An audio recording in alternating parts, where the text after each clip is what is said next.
Every year we have this event called the Ship Showdown, but there are lots of ships which actually don't make it onto this event.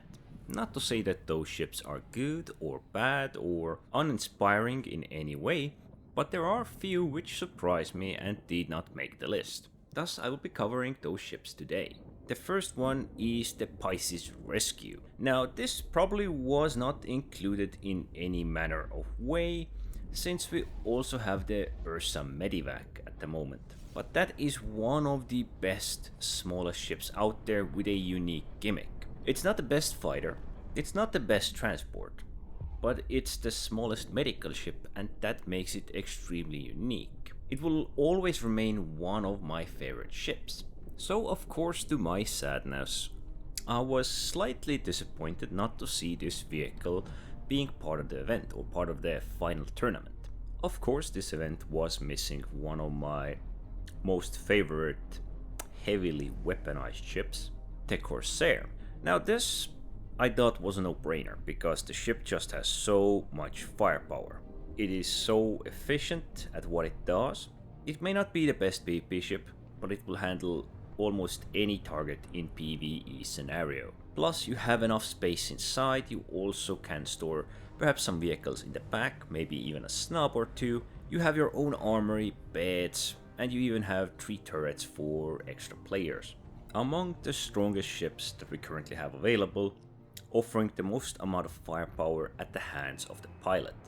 I was a bit surprised that we did get both of these salvage ships, the Reclaimer and the Vulture.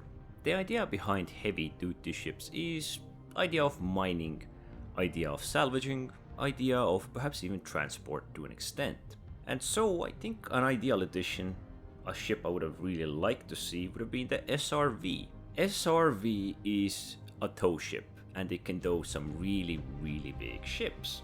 As it may not have any direct use at the moment other than just moving some ships around, in the future there is a lot of potential for this ship, and for its unique gimmick I would have loved to see it on this year's Ship Showdown. But still, there were few of these ships which I did not expect. For example, the alien ships or the underdogs. Those two categories were filled with ships which I never would have guessed. The Cylon and Defender. Both interesting alien ships, although I don't really know how Cylon could make it onto that list. And same for the underdogs. I mean, I think they actually got the underdogs really well, because we have there the Gladiator and Terrapin, both which are at the moment quite underwhelming. Gladiator was supposed to be this medium fighter bomber mix of a ship. It is one of the first ships they made, and it's, I believe, a milestone ship. Something that many have forgotten and most don't care about. So a definite underdog.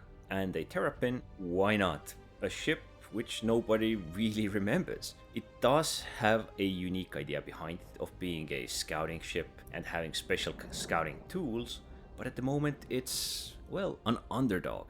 The game loop is not ready and it's just another ship. I could bring out several more ships which I would have loved to see, but everyone has their own favorites, and this list was created based on what players liked and what players voted on. I would have actually expected a few more unique ships, but we did get the F7 and the F8 series ships. We did get the C1 and perhaps one of the big boys, really big transport ships. Anyway, don't forget to like, subscribe, vote on the Ship Showdown. The first round is already over, and thanks for watching.